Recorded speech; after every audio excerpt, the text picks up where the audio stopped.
Blood soaks through white lace as Elizabeth Hampton clutches her wedding dress, running barefoot through the Arkansas woods.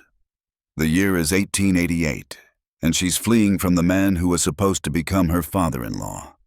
A shotgun blast echoes through the trees. Elizabeth stumbles, her breath coming in ragged gasps as she glances behind her. No one follows, but she knows he's still out there. The man who stole her from his own son, who locked her in that forgotten cellar for months. The question isn't whether she'll escape, it's whether she's still alive at all. The Hampton estate sits abandoned on the outskirts of Little Rock to this day.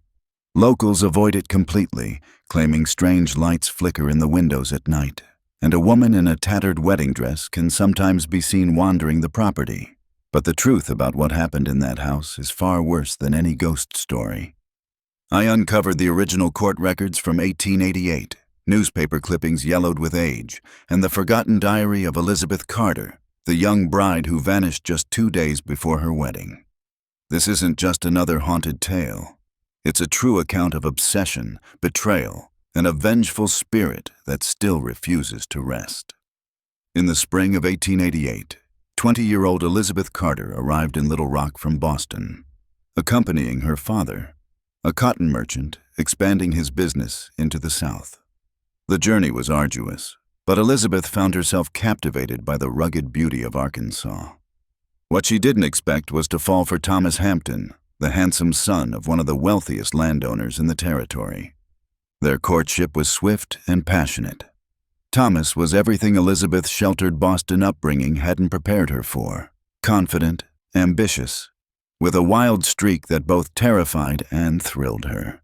By summer, they were engaged, with plans to marry in the Hampton family's sprawling manor house. But as their wedding approached, something changed in the household. Frederick Hampton, Thomas's father, began finding reasons to speak with Elizabeth alone. At first, she thought nothing of it, merely a future father-in-law getting to know his son's bride. But then his questions grew more personal, his gaze lingering too long. Elizabeth wrote in her diary on July 12th. Mr. Hampton cornered me in the library today. He stood so close I could smell the whiskey on his breath. He asked if I was certain about marrying Thomas, said his son was still a boy in many ways. When I tried to leave, he grabbed my wrist. I've not told Thomas. His father's approval means everything to him. 2 weeks before the wedding, Thomas left for business in Memphis. He promised to return in plenty of time for the ceremony. Elizabeth remained at the Hampton estate, helping with preparations and trying to avoid Frederick's increasingly unsettling attention. The night Thomas was due to return, a terrible storm struck Little Rock. Roads flooded, and word came that Thomas's stage had been delayed. Elizabeth retired to her room early, locking the door.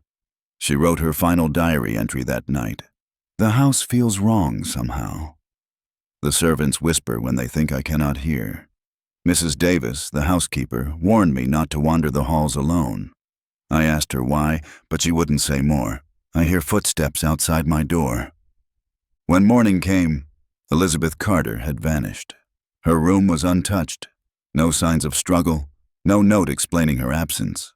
Thomas returned the following day to find his bride missing and his father oddly untroubled by her disappearance. She's run off, Frederick told his son. Cold feet. These city girls aren't built for life here. He suggested they notify Elizabeth's father in Boston, but otherwise put the matter behind them. But Thomas knew Elizabeth better. She wouldn't have left without a word. For weeks, he searched the surrounding area, questioning everyone who might have seen her. The local sheriff conducted a cursory investigation but found nothing suspicious. Eventually, even Thomas had to accept that Elizabeth was gone. 6 months passed. Thomas moved to New Orleans, unable to remain in the house that reminded him of Elizabeth. Frederick continued managing their cotton empire, seemingly unaffected by the tragedy that had struck his son. That's when the first incident occurred. A maid claimed she saw a woman in a white dress walking the upstairs hallway at dawn, only to disappear through a solid wall. Days later, the gardener reported hearing a woman crying from somewhere beneath the ground, though he couldn't locate the source. Frederick dismissed these stories as superstitious nonsense. But then he, too, began experiencing strange phenomena. Items moved in his study. The smell of Elizabeth's perfume, lilacs and vanilla, would suddenly fill a room, then vanish. Most disturbing were the whispers he heard at night. A woman's voice, too faint to make out the words, but persistent enough to drive sleep away. In February 1889, Frederick hired additional staff, claiming the house required better upkeep. But rumors spread that he never slept, that he'd taken to drinking heavily and carrying a loaded shotgun through the halls at night. If you've made it this far, you're about to learn what really happened to Elizabeth Carter. Hit subscribe to make sure you don't miss any of our historical haunts and unsolved mysteries, delivered straight to your feed every week. On March 17, 1889, nearly a year after Elizabeth's disappearance, a fire broke out in the Hampton mansion's east wing. As servants battled the blaze, part of the cellar floor collapsed, revealing a hidden chamber beneath. What they found inside would shock the entire state of Arkansas. The chamber contained a small cot, a chamber pot, and scattered remains of food. Scratched into one wall were dozens of marks, tallies, as if someone had been counting the days. And in the corner, wrapped in a rotting wedding dress, lay the body of Elizabeth Carter. When authorities examined the chamber, they discovered something even more disturbing. The space had been constructed years before Elizabeth arrived, its walls soundproofed with layers of cloth and cotton batting. This wasn't an impulsive crime. Frederick Hampton had prepared this prison long before his son brought home a bride. The subsequent investigation uncovered that Elizabeth wasn't the first woman to disappear after coming into contact with Frederick Hampton. 2 female servants had vanished in previous years, their disappearances dismissed as staff simply moving on without notice. When investigators searched the property thoroughly, they discovered 2 more sets of remains buried in the North Woods. Thomas returned for his father's arrest. Newspaper accounts describe him as a ghost of his former self, hollow-eyed and silent as the grave. He watched without expression as Frederick was taken away in chains, the older man raving about a woman in white who tormented him night and day, who whispered promises of what awaited him on the gallows. Frederick Hampton never faced trial. He was found dead in his cell 3 days after his arrest, his face frozen in an expression of absolute terror. The official cause was heart failure, but the guard on duty that night told a different story. He claimed to have heard a woman's voice from inside the cell, though Frederick was alone. When he investigated, he found Frederick pressed against the far wall, speaking to an empty corner, begging forgiveness from someone only he could see. Thomas Hampton sold the family business and donated the proceeds to a women's shelter in Boston. He had his father buried in an unmarked grave and ordered the mansion sealed, with instructions that it should never be occupied again. He himself vanished from public record after 1890, though unverified accounts suggest he changed his name and lived out his days as a monk in a New Mexico monastery. The Hampton estate passed through various owners over the decades, but no one managed to live there for long. Renovations were started and abandoned multiple times. In 1923, a family from Chicago purchased the property, determined to restore it to its former glory. They fled after just 3 weeks, leaving all their belongings behind. Their only public statement was a brief notice in the Little Rock paper. Some places are not meant for the living. The most detailed account of the mansion's supernatural activity comes from Edward Blackwood, a paranormal investigator who spent 3 nights there in 1967. His journal, published posthumously, describes cold spots that move like sentient beings and the distinct feeling of fingers running through my hair as I tried to sleep. Most notably, he recorded hearing the same phrase whispered repeatedly near the sealed entrance to the cellar. He promised I would be a Hampton. The property has stood vacant since 1971, when the last attempt to renovate it ended with a construction worker falling to his death through a staircase that, according to his colleagues, just wasn't there a moment before. The local historical society has blocked attempts to demolish the building, despite its decaying state, citing its historical significance. But people who have ventured onto the grounds report a sensation of being watched. Photographs taken of the house often show a blurry white figure in the upper windows, and several trespassers have experienced the same nightmare after visiting. A young woman in a wedding dress, her eyes hollow and dark, whispering, "Will you help me find Thomas? His father said he's waiting for me below." In 2010, a team of historians and archaeologists received permission to examine the house, hoping to separate fact from folklore. They brought modern equipment, thermal cameras, EMF detectors, ground-penetrating radar. Their findings, while inconclusive by scientific standards, added new dimensions to the legend. The radar revealed additional spaces beneath the house, chambers not on any existing blueprint. When they attempted to access these areas, equipment malfunctioned. Batteries drained instantly. One researcher's thermal camera captured a distinct human-shaped heat signature moving through a wall. Most unsettling was what they found behind the library wallpaper during routine sampling. Dozens of letters, written in faded ink on yellowed paper. All in the same hand, all addressed to Thomas, none of them ever sent. They detailed Frederick Hampton's growing obsession with Elizabeth, his conviction that his son was unworthy of her, his plans to save her from a disappointing marriage. The final letter, dated the day before Elizabeth's disappearance, contained only one sentence: "She will be a Hampton, but never your wife." The research team departed earlier than planned when their lead investigator suffered a series of deep scratches across her back while examining the cellar. Scratches that, when photographed, appeared to form letters spelling HELPME. Local authorities have since restricted access to the property, citing safety concerns due to structural instability. But some believe the real reason is the increasing frequency of Elizabeth's appearances. Motorists driving past the estate after dark report seeing a woman in white running across the road, vanishing when their headlights hit her directly. Hunters in the surrounding woods claim to hear a woman's screams at dawn, always from the direction of the Hampton house, no matter their location.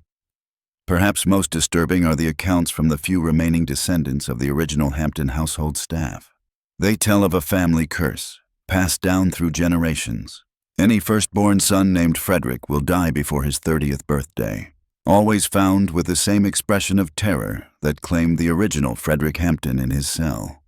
In 2018, a distant Hampton relative, a young woman unaware of her connection to the infamous family, moved to Little Rock. Within weeks, she began experiencing vivid dreams of a woman in a wedding dress leading her through an unfamiliar house, down to a cellar door, pleading for help. The dreams stopped only when genealogical research revealed her lineage, and she moved away from Arkansas entirely. Some believe Elizabeth's spirit remains bound to the property because her body, though discovered, was never properly laid to rest. After the initial investigation, her remains were buried in the Hampton family plot, the final insult, forcing her to spend eternity with her captor. Others suggest she stays willingly, waiting for Thomas to return, not knowing he likely died over a century ago.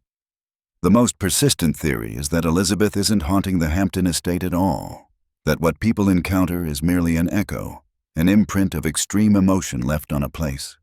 The real Elizabeth, they say, followed Thomas to his monastery, where both their spirits found peace far from the house that brought them together and tore them apart. But those who have stood on the Hampton grounds at sunset, when the light hits the upper windows just so, swear they can see a figure watching from Thomas's old bedroom, not Elizabeth, but a man with his father's face and his father's build, trapped in a house he can never leave, tormented by a bride he stole but could never possess. If you think this story is merely clever fiction, consider this. County records show that between 1888 and 1889, 4 women within a 10-mile radius of the Hampton estate were reported missing. Only Elizabeth's body was ever found. What happened to the others? And why does the current owner of the property, who purchased it for back taxes in 2002 but has never developed it, pay a monthly fee to keep the cellar entrance sealed with 3 separate locks? If you want to understand why this haunting persists, you need to know what I discovered when I visited the Hampton estate myself last October, something the official records never mentioned. But before I tell you that part of the story, take a quick second to hit subscribe. We venture into America's most haunted locations every week, bringing you the stories history tried to bury. Last fall, I obtained permission to visit the Hampton property under the pretense of researching a book on antebellum architecture. What I really wanted was to see if there was any truth to the legends. The house stands in a clearing, its grandeur still evident despite the decades of neglect. Vines crawl up the columns of the once elegant portico. Windows, those that aren't boarded up, reflect nothing but darkness. The air around the estate feels heavier somehow, as if the atmosphere itself resists your presence. My guide, an elderly caretaker hired by the absentee owner, refused to enter the house. "I just maintain the grounds," he said. "Haven't set foot inside in 15 years, not since I heard her crying." He gave me the key with a warning. "Be out before sundown. She gets restless at night." I'd visited dozens of supposedly haunted locations before. Most offer nothing but creaking floorboards and the power of suggestion. The Hampton mansion was different. From the moment I stepped across the threshold, I felt watched. The entry hall stretched before me, grand staircase rising to the second floor, doorways leading to rooms on either side. Dust covered everything, undisturbed except for small footprints that seemed to appear and disappear randomly across the floor, as if someone had been pacing the halls for years, but only occasionally leaving traces. I made my way to the library first, where Elizabeth mentioned being cornered by Frederick. The room remained largely intact, shelves still filled with leather-bound volumes. Water damage had warped the floorboards in one corner, but otherwise it felt preserved, as if waiting for the family to return. Behind a fallen bookcase, I found a small door, previously hidden. It opened to a narrow staircase leading down.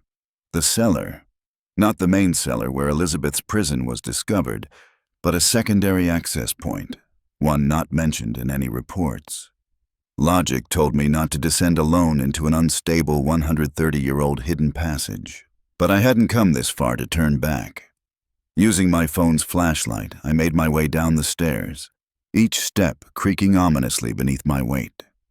The passage opened into a wine cellar, bottles still racked along one wall, labels long since rotted away. Beyond this room was another, and here I found something unexpected. A desk, chair, and what appeared to be a photography setup from the late 1800s. Frederick Hampton, I later discovered, had been an amateur photographer, one of the first in the region to own a camera.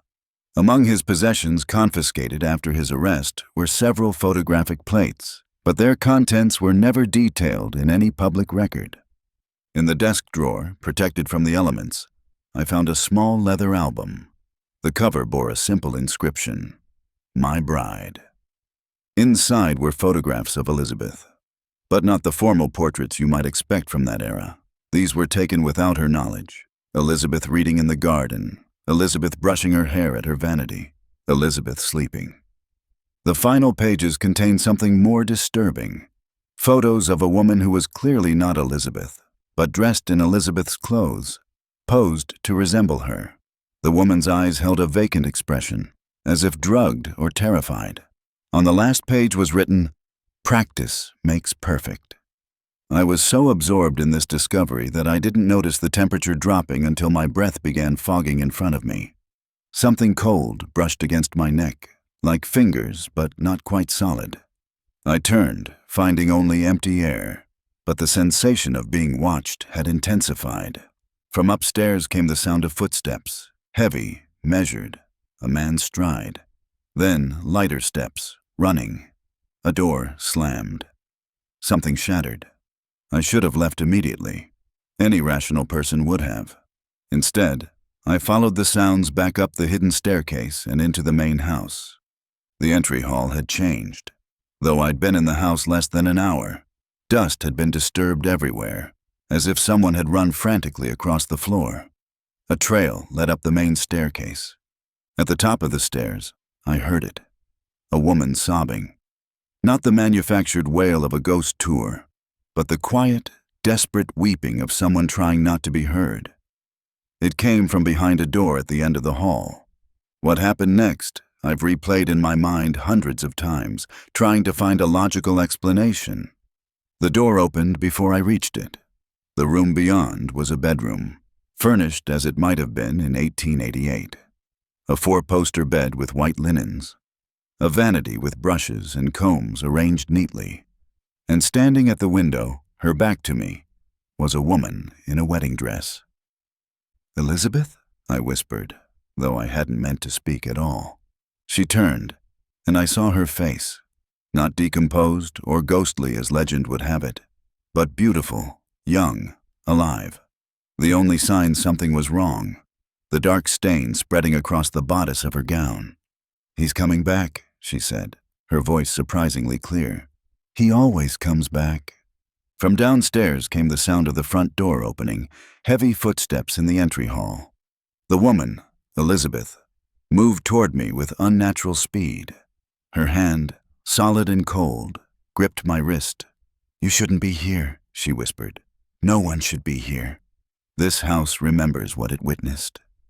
The footsteps were on the stairs now, climbing slowly. Elizabeth pulled me toward a small door, a servant's passage, and pushed me through. "Go," she said. "Tell Thomas I'm still waiting. Tell him his father never left." I ran.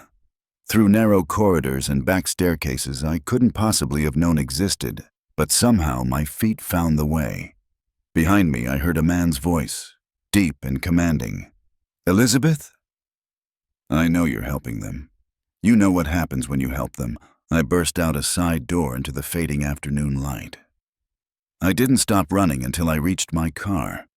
The caretaker was waiting there, unsurprised by my panic. "You saw her," he said. It wasn't a question. "And him," I managed, between gasping breaths. He nodded grimly. Always together, those two. Locked in the same moment. That's why no one can live there. That's why no one ever will. I asked him who currently owned the property, why they maintained it without developing or selling. "Hampton Trust," he said. "Money set aside by Thomas before he disappeared. The instructions are specific. Maintain, but do not change. Allow no one to live there. Keep the house standing until she can be freed." "Freed how?" I asked. The old man shrugged. "Way I understand it, someone needs to finish what Thomas started. Need to find where the real Frederick Hampton is buried, not the marked grave, that's empty, and move him far away from her.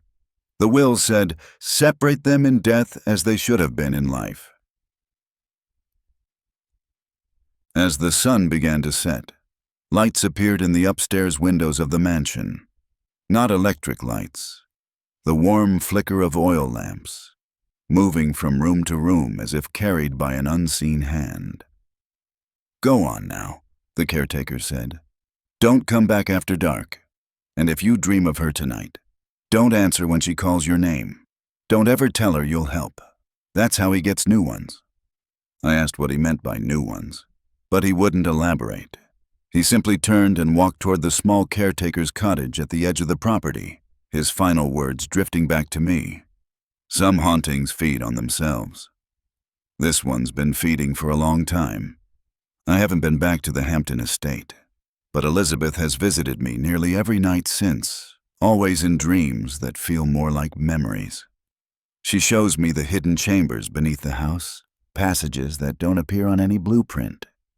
She leads me to a well on the north edge of the property, telling me, 'This is where the others are.' Most troubling, she started showing me Thomas, not as the grieving son who left Arkansas in 1889, but as he might look today, if he were somehow still alive. In these dreams, he's trapped somewhere dark and confined, calling Elizabeth's name. She can't hear him, but I can. Last week, I received a package. No return address, postmarked from New Mexico. Inside was a single photograph, yellow with age, showing a young monk at a desert monastery. His face was unmistakably Thomas Hampton's, written on the back in faded ink. "Some vows cannot be kept forever." Below that, in much fresher handwriting, "Find me. I've booked a flight to New Mexico. The dreams are getting more insistent. Elizabeth no longer just shows me things. She started asking me to bring something back to the house. Something that was taken from her the night she disappeared.